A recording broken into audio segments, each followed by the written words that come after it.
What up guys, so this video is going to be all about kind of my story getting into training, how I started going to college and then deciding to leave college after my first year to kind of pursue what I love, kind of what went into that decision, why I made that decision, and then how I built it up from when I left school to now. So just to give you guys a quick run around from kind of the beginning. When I was in high school, I started to take basketball really seriously, so I started training all the time. As a 5'7" guard, it was tougher for me to go and play in college, which I got to do. So to do that, I had to be more skilled than everyone. So that kind of helped me become a little bit more knowledgeable than the average basketball player in regards to skill stuff. So I'd always be down here in my basement right here, just pounding away at ball handling drills, the 2-ball drills, the tennis ball drills, all that kind of stuff, just really experimenting, seeing what works. And then obviously doing that on-court stuff like that. So that basically built my foundation for my work ethic that I have, that has kind of made me a successful trainer. The other thing that really helped me when I was younger in high school was I started training my buddy Evan. So when I was about 17, I took him under my wing and started having him work out with me. So he'd come to the gym with me, I'd start showing him some of the drills we were doing, I'd teach him through it, stuff like that, and then I would also be taking him to the gym to lift. And then it basically got to the point where I was just training him, he wasn't working out with me anymore. So that was kind of like my first experience training, getting training experience, working with another person, breaking down his game, seeing what he needed to do, and then kind of creating a plan to get him there. So he's in college now too. He eventually went off to play in college. So shout out to my boy Evan. Yeah, so that's basically kind of what just stirred everything up, right? Like I was a 5'7" guard, I had to be more skilled, so I was always working out, so I had a love for working out. When I was younger, I literally always said, like, if I could get paid to work out, I'll be happy. Like, I always said that, like, if I get paid to work out, I didn't know exactly I would be doing exactly this, but I always knew I wanted to do something regarding working out, helping other people, being in the gym every day, just doing that kind of thing. So gratefully, that's exactly what I'm doing right now. So yeah, so that was kind of how everything just started. And then I graduated high school. So graduated high school in 2017. Right when I graduated high school, it's basically kind of when I started everything. I was working at a camp later that week, so I was like, I'm going to put together a flyer, tell kids I'm going to start training. Literally was charging 10 to 15 bucks. Went to the camp, and I was actually scared to talk in front of like 20 kids, right? Scared to talk in front of 20 kids, telling them that I was going to start training. And I had these flyers, so I handed them out to as many kids as I could. Got a couple kids off of it and started training. Also right around that same time started my Instagram, so I just posted a random video of me doing some ball handling drills on Instagram. Called it TJL training because it was just my initials and training, kept it simple, didn't really think too much about it. So that ended up just being my business name. As that summer went on, I was working a couple little like part-time jobs. So I was working as a moving company. I was also doing landscaping, then I was also just taking little jobs that just came up here and there to make a little bit extra money, as well as just trying to get that training thing off the ground. And right off the bat, I took it pretty seriously. I built it up as much as I could throughout that summer. I was really only training local kids, so kids from my old high school that I was just graduated from, my buddy Evan still, and just kids that knew me from me being a high school player. And then obviously throughout the summer I started posting a little more, just random drills, just random things that we were doing, posting stuff from the workouts that I was having. Had maybe about 250 followers right before I went to go to school. So right before I went to school, I kind of had a good idea that now this basketball training thing is kind of what I want to do. I want to own my own business. I don't want to work for someone else. I always knew I didn't want to work for someone else like that. So I had a good idea that this is exactly what I wanted to do. So I went into school, I had a good plan. I was going to go to school, play basketball, and then just get my degree as fast as I can and be out. Because I really didn't want to go. I really didn't even think that I needed the degree in the first place. But obviously, what everyone does, they go to school, they do the typical thing, and then they get out, and then they figure it out, right? So I get to school about September. Basically from the first day I was there, basketball was 5 days a week. We were going hard every single day. So 3 days a week from the very start of school until the season started, October 15th. We had 3 early morning conditioning sessions at 6:30 a.m. and those things were hard. And then we also had pickup 5 days a week. So we'd have some days conditioning in the morning, and then we'd go to class, and then we'd have pickup for about an hour and a half, 2 hours. And then as well as trying to get my own workouts in, lifting, stuff like that. When I got to school, basically was a job. So I really started to kind of see from my own perspective that I like training more, right? I enjoyed helping other people. That's always been something I've enjoyed doing. and I really enjoyed playing, but with being in college, it's more about practice.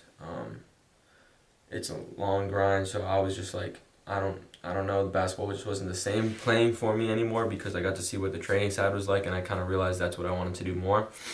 So right off about that first month, my mind was already churning. Like, I don't know if I want to play next year. Like, I don't know if I want to keep playing. I kind of want to just maybe just train, because I love basketball. That never changed. But playing organized was a little bit different for me now. Once I got to school too, I started researching people that were doing what I wanted to do. Right, so I started researching other successful business owners, trainers, and stuff like that, and kind of just learning more about them, how they got to where they are. And the more I dug, the more I learned. I learned a lot of the people that were kind of doing what I wanted to do might have had a college degree, but a lot of people who own gyms, own their own fitness companies, stuff like that, they didn't necessarily go to college. And if they did, just about all of them said they basically didn't need that degree, and it basically didn't help them. So I just realized, am I going to waste 3 more years being here, wasting my time, spending time in school, learning stuff that basically is not going to help me at all? And am I also going to spend all that money for something that's not really going to help me in the long run? My decision was, I'm going to save time, I'm going to save money, and I'm going to double down on my development. Do it in the exact direction that I want to go. So not just learning a bunch of random stuff. I'm going to find people that are doing what I want to do and learn from them. For example, my business teacher didn't own a business. Business on paper is a lot different than business in person. Actually going through and owning a business, you learn a lot. Just teaching business is a lot different. Same thing with my teachers. They were just teachers. They didn't actually live that life. So to me, it's like I'm learning from someone who just reads a textbook and then teaches me it. So I might as well just go and read the textbook in 2 weeks and be done with it versus sitting in a class for 6 months from someone who's just reading from the textbook. To me, that was a total waste of time, so I was like, I am done. I am not doing that. So in November, I made my decision. I am out. So I stuck through the entire year. I didn't want to quit the rest of the season, so I finished out the season, and then I finished out the year. So the second half of that semester, or the second semester, I just coasted through school, did whatever work I had to do, didn't really do any extra work because I knew I was out. I was never coming back. And then once I made that decision, obviously I had to deal with all the strife from everybody else. You should really think about it. If something happens, you don't have a backup plan. And I knew deep down it didn't matter because I didn't need a backup plan. I'm going to make this work. So obviously my parents were really pushing me for me to stay. And obviously now they can kind of see that it's working out. So they're completely fine with it. But then came everybody else. So one person who did call me right after they found out was someone who kind of used to be a coach for me. I'm not going to name any names.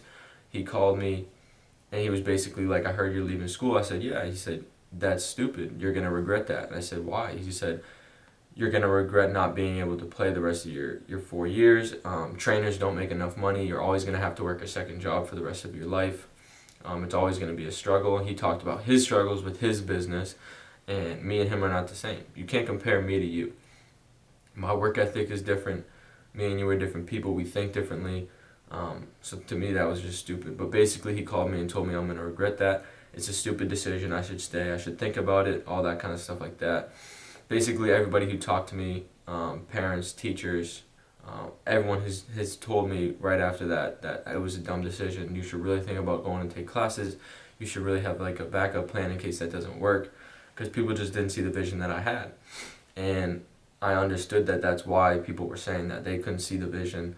Yeah, so I just got a lot of pushback from making that decision, which is natural. I understand it's different. No one's really who's really dropped out of school to be a basketball trainer and done it at an elite level. Not too many, if any at all. And obviously, being a basketball trainer is not the only thing I want to do. I want to get into real estate, other business adventures, and stuff like that. But this is just really the start. So, made that decision. As soon as I made that decision, I had zero regret, and I did not look back one time. So not one time since then have I said, even through the struggle. So right after I got out of school, less than a year later, which I'll talk about, was tough, and it didn't matter. I didn't look back. I was not like, okay, might go back. There was never a second thought about that. I was gonna make this work. That was the end of the decision right there. So finished out the year, but during the entire school year, I knew that this is what I wanted to do. So I started learning. I would get up at 6 a.m. and before my 8 a.m. classes, and I would just learn. I would read books. I would order as many books as I could. I'd read books. I'd go online. I'd watch as many YouTube videos on business, on training. I'd watch as much film as I could. Literally just absorbing as much content and information as I possibly could throughout my day. So I didn't really hang out with anyone. I've never go out to parties, nothing. Every Friday and Saturday night, I'm in my room studying, I'm learning, I'm trying to build my craft. That's what I do. I don't go out, I don't do that shit, I don't hang around with a bunch of friends and waste time. I have a vision, so I'm trying to attack that vision. And that's just how it's been ever since. So yeah, so I was learning, getting up early, watching film. Like my entire day was structured. I would just get up, I would learn, I'd go to my classes that I needed to go to my practice that I needed to go to, and then other than that, I was learning around the clock. And it got to the point where I was like, I'm learning more from my self-education than I am from school, which is another validator for what I was going to do and my decision to leave school. I was literally learning more on my own than I was in school. So I knew that that was a waste of my time. I knew I could learn at a faster pace than what college would teach me, so I knew I was out. So as soon as I got out of college, I finished around May. I'm going to post a screenshot when I was done school that semester. I had $50 in my bank account. That was it. $50 and I plus my debt, so I was in the hole. So right around like a week after I got out of school, got a job working at the golf course, about 15 minutes from my house. Worked at that golf course about 30 to 40 hours a week while still trying to build that training thing. The first couple months, May and June, I might have made $500 a month each from the training. I was still making a decent amount from the golf course, so I was fine there. So I knew I just had to make money while I built this training thing up for now. That way I had a little bit of cash reserve in case anything happened, in case I wanted to travel for my business, in case I wanted to invest in anything for my business, I had it. So from May until August, I just grinded at that golf course. As many days as I could, as many hours as I could, just trying to stack up money while I built this thing up because I knew soon I would be gone. I knew every day I was clocking into that job that it wasn't too many days left there because I knew I would be gone as soon as this training thing took off a little bit more. And then what really helped it grow was in July, I reached out to Drew Hanlon. Reached out to him a few times prior that summer, trying to get an internship, but just one day I was like, I gotta send a stronger message to him. So I reached out to him again. I was like, look bro, I was 19 at the time, so I was like, I'm 19, I really want to learn from you, I want to grow, I really want to do this for like the rest of my life. I'll pay my own way out there, everything, just can you give me an opportunity to learn from you? He said, you're good bro, you can come out. I was like I was hyped. Drew Hanlon, I went straight to the top. I messaged a bunch of people, just trying to learn from other people, and I just went straight to the top. I wasn't afraid to reach out to him. I realized the opportunities on Instagram and social media can give you, so I took advantage of that. People can say it's luck, but how many people have you reached out to? How many opportunities have you sought? Right? I was knocking on a lot of doors, and that just one just was blessed to be open. So that's what I did. Mid-July, went out, booked my own flight, paid for my Airbnb, went out to LA. That's a whole nother story, but I got to LA, was there for 2 weeks, learned a ton, learned from Drew, paid attention, soaked up as much as I could from what he was teaching to how he was teaching to how the players reacted to how he carried himself, how he kind of structured everything, stuff like that. So I come home, I had some pictures of it posted on my social media. At the time I had 500 followers. That was it, midsummer.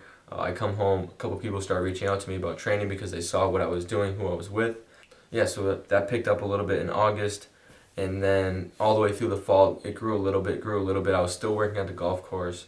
The fall was an absolute grind. I was literally working 40 hours a week at the golf course, and I'd be training about 20 hours. So I'd literally get up 5 a.m., lift from 5:30 to 6:30, and then get to the golf course for 7 a.m., work from 7 to 2, and then I would train from about 3 to 7. And then I'd come home, I'd still try to read, I'd still try to get my film work in, still focus on my self-development because I knew in the long run that's what it was going to take and that's what I had to do. So yeah, and then the winter came around.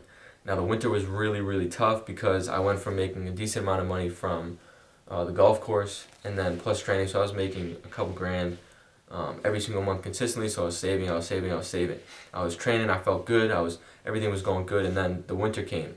Golf course job stopped, and training pretty much stopped. In December and January, each month I made barely about $900. It's because everything just slowed down. I didn't have that many kids yet. Training was still not really there. So every kid that was in season basically slowed down and trained. slowed down training. So basically I had to reevaluate, and I was like, what am I going to do now? Because this sucks. And I had a job opportunity lined up for a personal trainer. So I had my personal training certificate so I could become a personal trainer. So I had a job opportunity lined up. All I had to do was show up and talk to them. I decided I'm not going.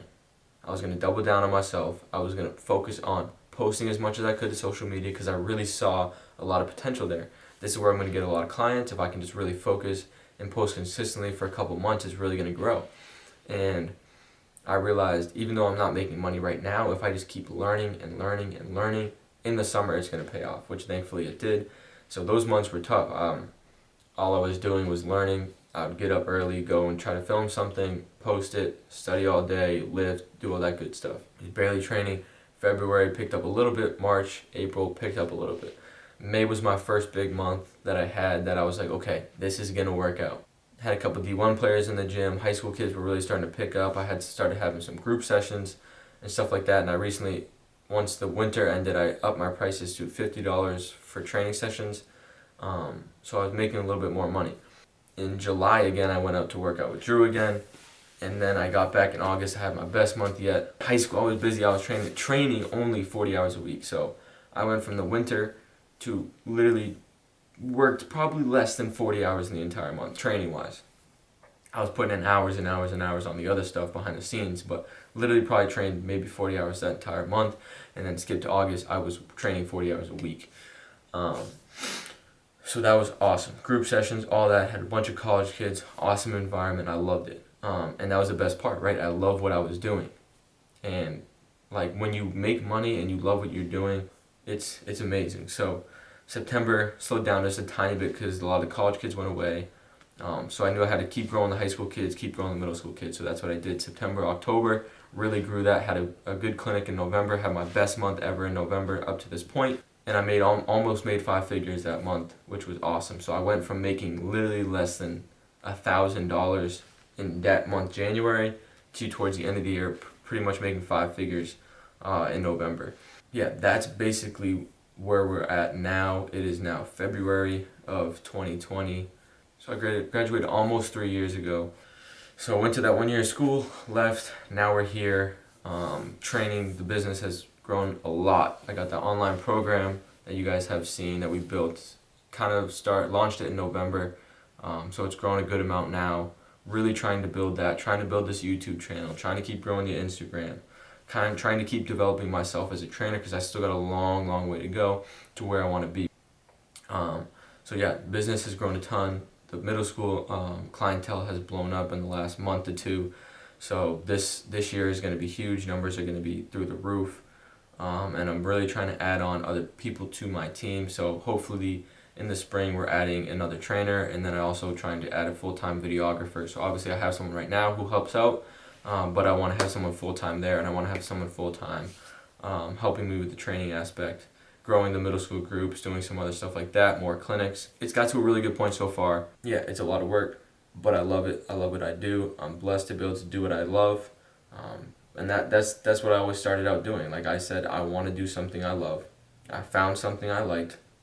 Not a lot of people necessarily get to do this full-time, and I said I'm going to find a way to make enough money to have this my full-time job. So there's a lot of things that I'm sure you guys love that you guys can, I guarantee you guys can find a way to make a full-time income off of it. And you're going to work out basically your entire life. So you guys hopefully find something that you guys love to do. I don't think life should be lived doing something you don't like to do. Obviously there's times you have to do that. I did that for a year or two. Didn't want to do something, but I knew I had to do it to get to this point where I can just do something I love. That's the story. I hope you guys enjoyed the video. Appreciate you guys for watching. We out. We'll see you guys in the next video. Peace.